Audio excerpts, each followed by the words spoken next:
야당의 국회 올수록 피해는 고스란히 국민 몫입니다. 자유한국당의 무책임한 발목 잡기 행태에 대해서 분명하게 지적하지 않을 수 없습니다. 요즘 자유한국당의 행태를 보면 나라에 어찌 되든 말든 정부 발목만 잡으면 그만이라고 하는 것 같습니다. 자유한국당의 모든 상임위는 중단시킨 상태에서 운영위원회만 열겠다고 합니다. 더욱이 운영이 단독 소집도 모자라서 간사간 협의도 없이 안건도 일방통행식으로 정했습니다. 교섭단체 간의 협의가 관리인 국회 관행을 무시한 대단히 의회 독재 처사입니다. 툭하면 불참 정치로 정부와 야당 툭하면 불참 정치로 정부와 여당을 겁박하고 국민과 국회를 파행으로 몰아넣으면서 국회 운영위만 열어서 청와대 민정수석 출석시키고 취임 고작 한 달여 만에 업무 보고를 받겠다고 하는데 이는 과거 사례에 비추어 보아도 상식적이지 않습니다.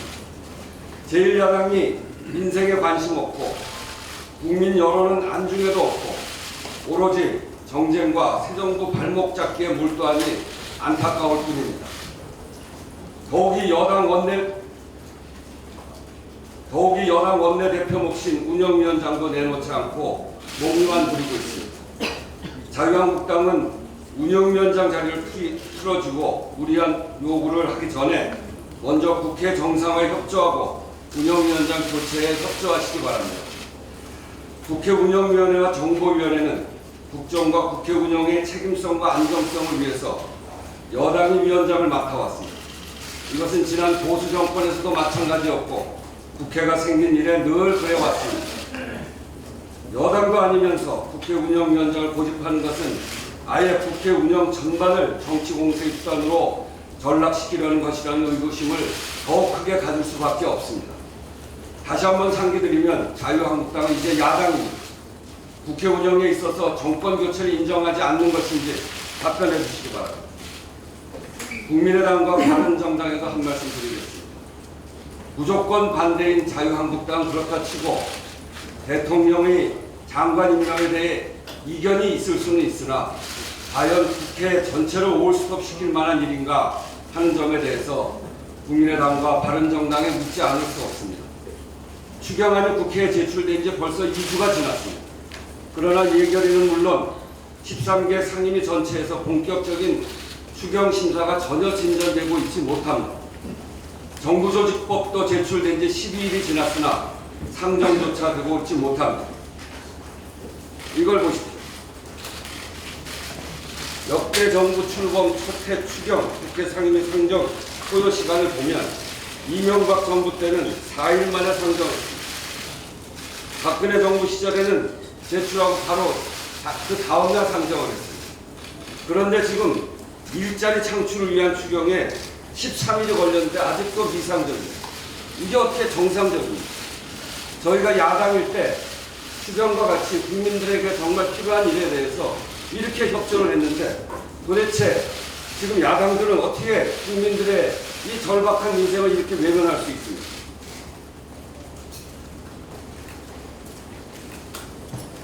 추경뿐 아니라 새 정부 내각 구성이 차일피일 미뤄지는 것도 심각한 문제입니다.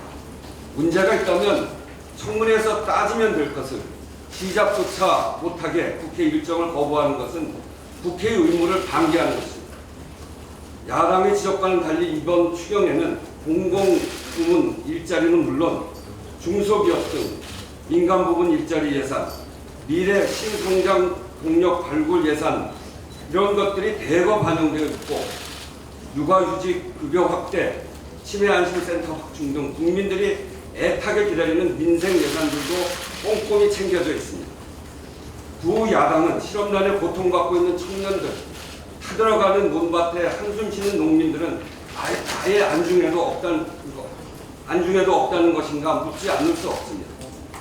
자유한국당의 명분 없는 태업으로 인해 국회는 파행으로 치닫고 있고 피해는 고스란히 국민들에게 돌아가고 있는데 국민의당, 바른정당이 원하는 국회가 이런 것은 아닐 것이라고 저희는 믿습니다. 추경 편성 기준이 모호하다는 야당의 지적에 일부 공감하는 바가 있습니다. 일단 올해 추경의 경우 정말 경각에 달린 인생 상황을 감안해서 조속히 처리하되 향후 추경 편성 요건을 좀 더 명확히 하는 방안에 대해 국회 차원에서 심도 있는 논의를 해나갈 필요가 있다고 생각합니다. 국민의당과 바른정당의 정상적인 국회 운영에 협조하는 전향적인 태도 변화를 촉구합니다. 이상입니다. 다음은 김태년 정책위 의장의 말씀 있겠습니다. 네, 정부가 어제 주택시장 안정적 관리를 위한 선별적 맞춤형 대응 방안을 발표를 했습니다. 그러니까 6.19 대책인데요. 먼저 청약관리지역을 부산 기장군과 진구 그리고 경기도 광명까지 확대를 했습니다. 이로써 서울과 경기, 세종을 포함해서 총 40군데가 청약관리지역이 되었습니다. 이 지역에 한해서는 주택담보대출 비율, LTV, 그리고 총부채 상환 비율, DTI가 10%포인트씩 내리는 한편 가계부채 폭증을 야기한 집단대출 잔금 대출에 DTI를 적용하고 서울 전역에서 입주때까지 분양권 전매가 금지되는 것이 주요 내용입니다. 다만 서민층 실수요자를 보호하기 위해 부부 합산 연소득이 6천만 원 이하면서 5억 원 이하 주택을 구입하는 무주택 세대에 대해서는 LTV와 DTI를 현행 수준으로 유지하기로 했습니다. 한마디로 투기는 억제하면서 실수요자는 보호하는 맞춤형 대책이자 시장 급냉 없이 투자 수요 억제로 시장을 안정시킬 수 있는 현실적인 방안입니다. 6.19 대책은 부동산 시장 과열에 대한 새 정부의 1호 부동산 대책이자 향후 5년간 갈고 다듬어 나가야 할 부동산 정책의 시발점이 될 것입니다. 향후 비수도권 지역일지라도 필요하다면 투기 과열지구 지정 없이도 전매 제한 등이 가능하도록 주택법 개정을 추진할 필요가 있습니다. 또한 분양권 불법 전매나 실거래가 신고 위반 등 건전한 거래 질서를 위반하는 탈법적 투기를 막을 수 있도록 합동점검반 활동의 실효성을 제고해야 할 것입니다. 앞으로 새 정부와 민주당은 투기적 부동산 거래를 용납하지 않는다는 원칙으로 실수요자의 주거 안정에 도움이 되도록 부동산 정책을 시행해 나갈 것입니다. 이를 위해 보완할 것은 보완하고 모자란 것은 채워가며 효과가 나타날 때까지 지속적으로 노력해 나가겠습니다. OECD 평균 청년 실업률은 낮아지는데 우리 한국은 오히려 더 높아졌습니다. 18일 OECD에 따르면 올해 4월 우리나라의 청년 실업률은 11.2%에 달합니다. 지난해 12월 8.7%에 비해 2.5%포인트 상승한 것으로 나타났습니다. OECD 회원국 가운데 이 기간 중 청년층 실업률이 상승한 국가는 오스트리아 10.2%에서 10.5%, 이스라엘이 6.8에서 7.1, 독일이 6.6에서 6.8, 일본이 4.8에서 5.0, 그러니까 실업률이 오른 나라들도 다 0.몇%포인트 정도 상승한 정도였는데 우리나라의 청년 실업률 상승폭은 이들 국가 중 가장 높았고 2위 국가의 8배를 넘어선 것으로 나타났습니다. 같은 날 국회 예산정책처가 발간한 2017년도 제1회 추가경정 예산안 분석 보고서에 따르면 추경이 올해 한국의 경제성장률을 0.12%포인트 끌어올리고 일자리도 늘릴 것이라는 분석을 내놓았습니다. 융자 지출에 따른 고용 창출 효과의 불투명성을 감안하더라도, 그래서 이건 알파인 거고요. 8만 3천 명 이상의 일자리 추경에 혜택을 볼 것이라고 예상을 했습니다. 즉 우리가 이번 추경을 통해서 11만 2천 명의 일자리를 창출할 거라고 그렇게 말씀을 드렸는데요. 국회 예산정책처가 83,000 플러스 알파로 분석을 했기 때문에 거의 비슷한 수준입니다. OECD 국가 중 최악이라는 한국 청년 시험률 타파를 위해서는 이번 추경은 선택이 아니라 필수입니다. 추경이 경제 성장률도 끌어올리고 일자리도 늘린다는 국회 예정처의 분석을 방금 말씀드렸습니다. 청와대 인사를 핑계로 발목 잡기 하기에는 지금 우리 청년의 삶이 대한민국의 미래가 너무 암담합니다. 예결위 종합심사, 조정소위 일정까지 감안한다면 늦어도 내일까지는 예결위에 추경안이 상정이 되어야 합니다. 오늘이라도 원만한 합의를 통해 추경안이 상정될 수 있도록 야3당의 전향적인 입장 변화를 촉구합니다. 지난 16일 AI, 가뭄, 그리고 민생물가 점검 당정협의에 이어 어제는 새 정부 들어 첫 물가관계 차관회의가 열렸습니다. 당정협의에서 논의한 대로 최근 가격이 급등한 달걀과 오징어 등 생활 밀접 품목의 수급 및 가격 안정을 최우선적으로 추진하기로 했습니다. 달걀은 태국산 등 수입선 다변화, 농협 할인 판매 7, 8월 중 재추진, 정부 수매 물량 공급 연장 추진 등을 통해 대응하기로 했고, 오징어는 연근의 주 생산 시기인 8월까지 정부 수매 물량을 연장 공급하고, 닭고기와 돼지고기 역시 비축 물량을 방출하고 할인 행사 등을 통해 탄력적으로 대응할 계획입니다. 이에 아울러 그동안 충분치 못한 경쟁으로 소비자를 소위 호갱으로 만드는 이동통신과 영화산업들에 대한 경쟁 촉진 방안도 마련하기로 결정했습니다. 어려운 민생에 조금이나마 도움을 줄 수 있는 일이라면 새 정부와 민주당은 언제나 두 팔을 걷어붙일 것입니다. 구조적인 문제에 대한 물가관리에 충실하는 한편 농축산 어민의 피해를 최소화하고 서민들의 생활비를 절감하는 대책을 꾸준히 마련해 나갈 것입니다. 또한 꼼꼼한 현장 점검을 통해 실제적으로 체감할 수 있는 물가 안정 정책을 만들기 위해 지속적으로 노력해 나갈 것을 약속합니다. 네, 다음은 현안 발언입니다. 우선 제가 국회 운영과 관련해서 말씀 좀 드리겠습니다. 야당이 청와대에 인사 검증 실패 책임을 묻겠다고 오늘 국회 운영회를 단독으로 소집해 놨습니다. 청와대가 안경환 후보자 낙마의 책임을 지고 검증 시스템을 보강하는 것은 당연합니다. 대통령께서도 인사 검증이 안이해진 것은 아닌지 돌아간다고 말씀하셨고, 청와대는 인사와 검증을 분리하는 내용의 인사추천위원회 가동을 대안으로 내놓은 바 있습니다. 그런데도 불구하고 야당은 요지부동입니다. 특히 자유한국당은 소속 의원들의 연서명을 받아서 오늘 운영위 개의를 강행하겠다는 것입니다. 한편에서는 인사검증을 철저히 하라고 요구하면서 다른 한편에서는 인사검증에 주력해야 될 책임자를 국회로 불러내겠다고 하니 앞뒤가 맞지 않습니다. 야당도 그토록 강조하던 한미동맹 발전을 위해서도, 우리 국민이 바라보지 않던 성공적인 한미정상회담 개최를 위해서도 안보수석은 이 일에 집중해야 하는 시기에 국회를 불러내서 시간 뺏고 기운 빼고 망신 주겠다는 겁니다. 각 당의 새 원내 지도부 출범과 함께 개편된 운영위는 아직까지 전체 회의를 한 번도 열지 못했습니다. 게다가 간사도 선출되지 않았고 상견례도 못한 이 운영위를 단독으로 열겠다는 것은 순전히 정치적 의도에 따른 것입니다. 말마다 협치를 부르짖는 야당이 요소야대의 수적 우위를 앞세워 행포를 부리겠다는 것에 다름 아닙니다. 오늘은 국회 운영위원회를 단독으로 소집할 때가 아니라 운영위원장을 즉각 양보해야 할 때입니다. 야당 특히 자유한국당이 묻겠습니다. 역대 정부에서 청와대의 운영위 업무 보고는 인수위가 있어도 정부를 꾸린 뒤 최소 2달이 지난 다음에 열렸습니다.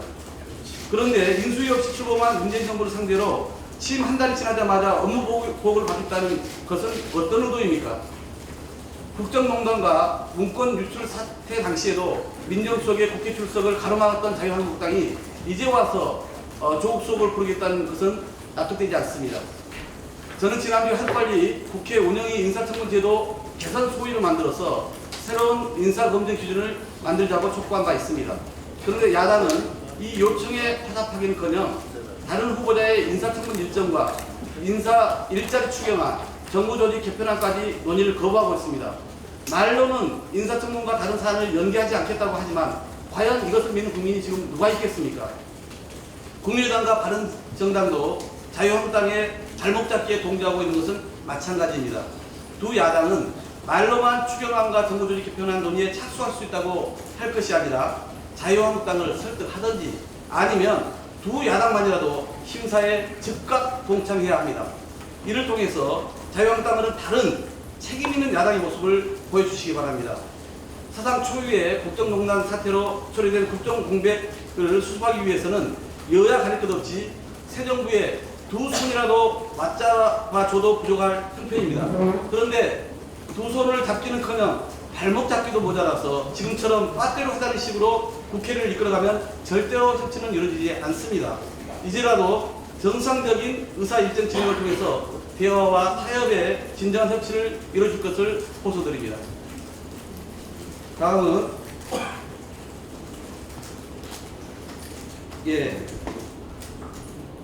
우리 민생상황실장님의 말씀을 듣겠습니다. 윤관석 실장님의 국회가 지금 인사청문회와 추경, 정부조직법 이 세 가지 현안에 힘을 쓰고 있습니다.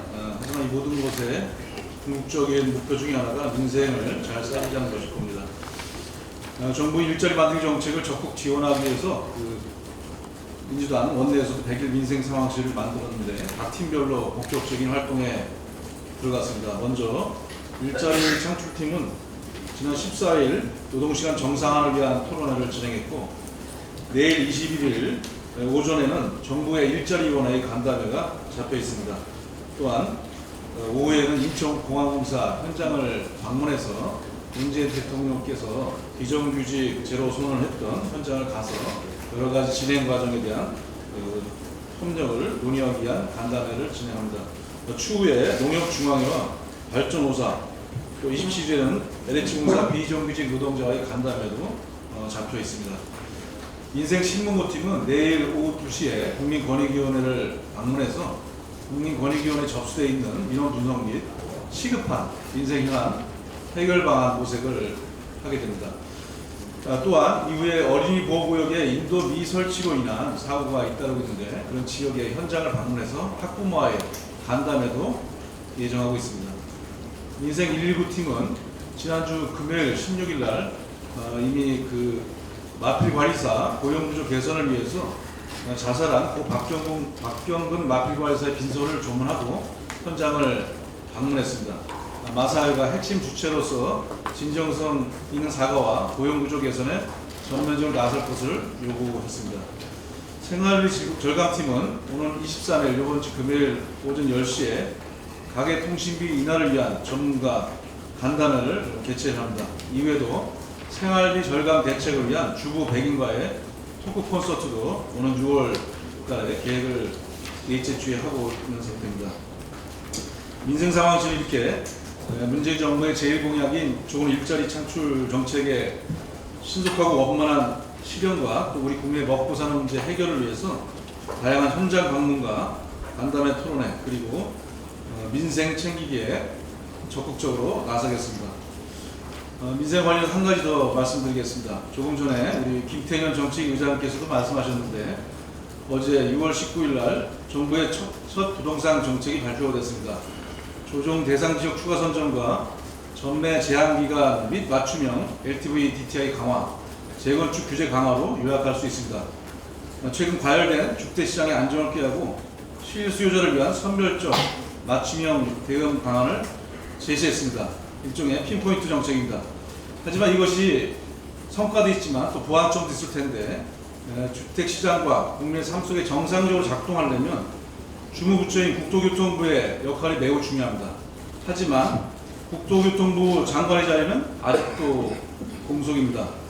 국토교통위가 지난 15일 목요일 인사청문회를 김현미 후보자를 대상으로 실시하였고 계획사상 16일 금요일에 보고서 채택을 야당이 약속을 했으나 이를 어겼고 또 자유한국당과 바른정당은 인사청문회 종료 직후에 보고서 채택을 미룬 상태에서 어제인 19일로 다시 또 연기 요청을 해서 어제 개최하려고 했으나 또다시 불참을 해서 회의에 나타나지 않았습니다.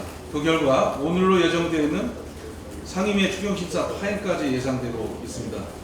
새로운 정부가 출범했지만 국민의 높은 지지와 희망과 기대가 계속되고 있습니다만 국회는 협치가 아니라 여전히 과거의 대립과 발목 잡기, 닥치고 반대, 과거에 머물러 있습니다. 이 대표적인 예가 지금 말씀드렸던 국토교통부 장관 인준에 관한 문건입니다. 정권 교체가 아닌 정권 연장 또는 재창출이었던 MB 시절에 MB 정부 출범하고 나서 조각 구성이 완료되는데 45일이 걸렸습니다. 현재 문재인 정부가 국조 공백 상태에서 인수위도 없이 출범했는데 40일이 이미 넘었습니다. 하지만 내각은 현재 3분의 1도 장관이 구성되어 있지 않은 상태입니다.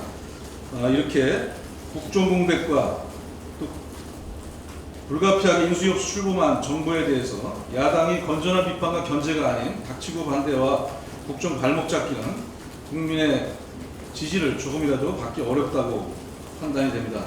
이제라도 국회 본연의 책임을 다해서 남은 인사청문회를 통과한 장관 후보자들에 대한 인준과 또 국회에 이미 제출된 정부조직법 그리고 추경안 심의에 적극 참여하여 민생 살리기에 함께할 것을 촉구합니다. 아울러 정권이 교체되면은 국회의 권력도 마찬가지로 책임 있는 집권 여당이 맡아야 할 자리에 대한 운영위원장을 포함한 부분에 대해서는 당연히 변화가 있어야 된다는 점을 지적합니다. 이상입니다.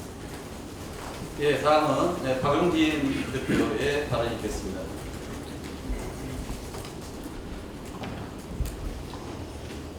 시티은행이 다음 달 7일부터 실시할 계획인 대규모 점포 폐점과 관련해서 말씀을 드리겠습니다. 지난 3월 달에 시티은행은 126개 영업점 중에서 25개만을 남기고 101개의 점포를 폐점하는 일명 대규모 점포 폐점 전략을 발표했습니다. 오는 7월 7일부터 순차적으로 약 10개씩 폐점시켜서 10월 초에는 이것을 모두 마무리하겠다는 계획입니다. 이 계획대로라면 경남, 충남, 충북, 울산, 제주에는 점포가 단 한 곳도 없게 됩니다. 시티은행은 전국 영업망을 가진 은행으로서의 기능을 완전히 상실하는 것입니다. 이는 막대한 금융 소비자들의 불편과 피해, 대규모 구조조정을 동반할 가능성이 크고 민생과 일자리 창출을 먼저 챙기겠다는 더불어민주당의 기조와도 정면 배치됩니다. 저는 이러한 시티은행의 경영 방침에 심각한 우려를 표명하지 않을 수 없습니다.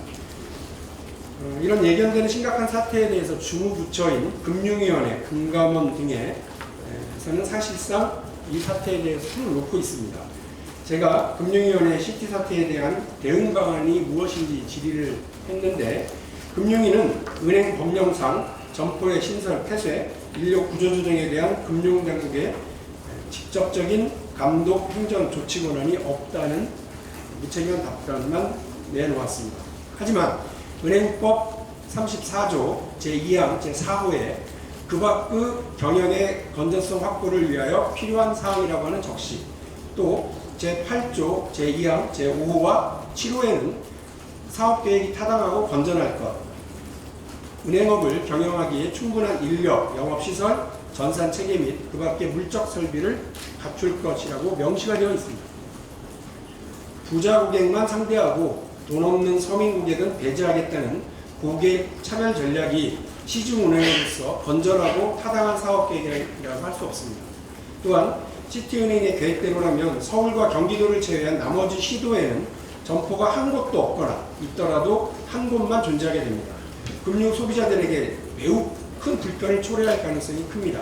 이는 은행법상 충분한 인력, 영업시설을 갖추라고 하는 법령상에 해당되는 논란이 있습니다. 시중은행을 이용하는 고연령층과 인터넷 약자, 돈 없는 서민들에게 미칠 피해 대책은 마련하지 않고 이윤 극대화를 위해서 대규모 점포 폐쇄와 일방적 구조조정으로 치닫는 것은 심각한 사회적 문제가 될 것입니다. 때문에 시중은행으로서의 기본적인 역할을 포기하겠다면 은행 영업권도 반납해야 하는 거 아니냐라고 하는 극단적인 비판마저 제기되고 있는 겁니다.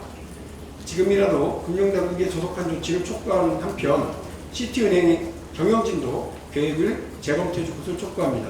물론 기술의 발전, 또 우리나라의 인터넷 환경의 변화, 금융 소비자들의 패턴 변화를 반영하는 적극적인 경영 전략은 필요하다고 봅니다. 하지만 노사대화가 전혀 없이 일방적으로 추진하고 있는 이런 경영 전략은 사람이 먼저가 아니라 이유만 앞세운 경영 전략으로 실패가 불보듯 뻔한 것입니다.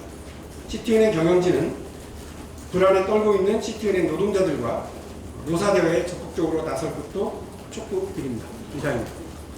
네, 다음은 조홍천 부대표의 현안 발언이 있겠습니다. 앞서 우원식 원내대표와 박홍근 수석부대표의 말씀해 주셨지만 전 운영위와 정보위 상황과 관련해서 말씀드리지 않을 수 없습니다. 자유한국당의 민생과 국가 안보는 안중에도 없고 문재인 정부 흠집 내기에만 현안이 되는 것 같습니다. 초가 상간이 다 타도 빈대 죽는 것만 보면 시원하다 이런 말이 있는데 요즘 자유한국당에게 딱 들어맞는 말 아닌가 싶습니다. 문재인 정부는 정권 인수기간도 없이 출범한 정권입니다. 정부 구성도 아직 요원한 상황에서 자유한국당은 국회 운영위원장 자리를 차지하고 있는 기와 운영위를 열어서 청와대 업무보고를 받겠다고 하는데 이는 무리한 정치 공세라는 것을 국민들은 잘 알고 계실 것입니다. 역대 청와대 운영위 업무보고는 정권 인수기간을 제외하고도 정부가 꾸려진 후 최소한 2달 정도 지난 다음에 열렸던 것이 관례입니다. 이를 무시하고 운영위를 소집 요구하는 것은 안보와 민생 위기 상황을 눈감은 채 운영위를 정쟁의 장으로 만들고 정부를 흔들어 보려는 의도 아닌가 의심하지 않을 수 없습니다. 어제 제주에서 열린 자유한국당 당대표 및 최고위원 후보자 합동 토론회에서 문재인 정부가 오래 못 갈 것 같다. 다음 대선일까지 갈 것 같지가 않다는 등의 문재인 대통령의 탄핵을 시사하는 발언이 나왔다는 보도를 봤습니다. 아무리 정권 교체 상황을 받아들이기 어렵고 문재인 정부가 아무리 미워도 대한민국 후에 구멍을 내거나 국민의 정치 물신을 가중시키는 일은 하면 안 되는 건 아닌가 묻고 싶습니다. 자유한국당은 운영위 소집을 요구하기 이전에 국회 운영위원장과 정보위원장을 여당에 돌려줘야 됩니다. 카이사르의 것은 카이사르에게 라는 얘기가 있습니다. 마찬가지로 집권 여당의 것은 여당에게 돌려주어야 합니다. 운영위와 정부위는 집권 여당에게 이것이 국회의 굳건한 관행이었습니다. 안정적 국정 운영과 남북 분단 상황에서의 국가 안보를 고려해서 운영위원장과 정보위원장은 의석수에 따른 협상보다는 집권 여당이 차지하는 것이 굳건한 관행이었습니다. 실제로 민주화 이후인 13대 국회 이래로 운영위원장과 정보위원장은 모두 집권 여당이 맡아왔습니다. 작년 제20대 국회 전반기 원구성 당시 새누리당도 국정운영과 국가안보를 책임지는 여당으로서 국회 운영위와 정보위의 위원장직을 여당이 맡아야 된다고 강력히 주장하였습니다. 당시 정진석 원내대표는 운영위는 무조건 여당이 해야 된다. 청와대를 책임지는 운영위를 야당이 가져갈 수는 없다라고 하셨고 김도우 원내수석 부대표도 여당으로서 원활한 국정 운영을 위해서 운영위뿐만 아니고 정보위를 반드시 가져야 된다라고 말씀하셨던 것이 꽤 생생합니다. 이제 더불어민주당이 집권 여당이 되었습니다. 그때의 정신을 다시 살려야 할 것입니다. 더불어 민주당은 여소야대의 제20대 국회 전반기 원구성 합의 과정에서 원활한 국정 운영에 협조하기 위해서 각 상임위에 법안 심사 소위 여야 동수 구성까지도 동의해 주었음을 상기해 주시기 바랍니다. 이상입니다. 네, 다음은 재윤경 부대표님의 마지막 현안 발언이 있겠습니다. 예, 저는 아까 말씀하신 그 6.19 부동산 대책에 대해서 몇 가지 좀 추가로 말씀을 드리도록 하겠습니다. 어제 정부에서 발표한 그 부동산 대책은 문재인 정부에서는 부동산 투기는 용납하지 않겠다라는 메시지를 시장에 확실히 전달했다 이렇게 평가를 해야 될 것 같습니다. 그동안 서울 그 강남 4구 재건축 단지에서 시작된 아파트값 상승세가 강북 그리고 수도권 지역으로 확산이 되고 급기야 서울 지역의 아파트값은 2006년 이래 그 10년 6개월 만에 최고치를 기록하기로 했습니다. 이렇게 부동산 시장에 다시 한 번의 어떤 급등 바람이 불고 있는 것은 이명박 박근혜 정부의 빚내서 집 사라라고 했던 기조에 그 대대적인 그 규제 완화가 빚어낸 부동산 시장의 참사라고 평가할 수 있을 것 같습니다. 이명박 박근혜 정부 시절 LTV DTI의 그 점진적 혹은 부분적 그리고 혹은 전면적 완화 조치를 취한 바가 있습니다. 또한 이 투기 과열지구의 전면 해제를 함으로 인해서 다시 한번 강남 지역에 전매 제도를 활용한 투기 바람이 일도록 만들었습니다. 이런 그 전매 제도는 사실상 그 실수요자가 아니라 투기적 국면에서 단기 그 가격 급등을 노린 투기 수단으로 주로 활용이 되어 왔습니다.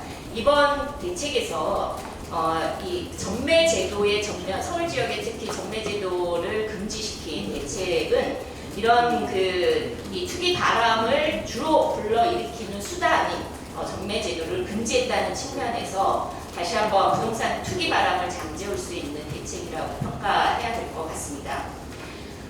그리고 또한 지난 정부에서 대출 규제를 이명박 정부 시절은 부분적 그리고 박근혜 정부 시절은 전면적으로 완화함으로 인해서 가격체가 심각하게 치솟아 있는 상황입니다.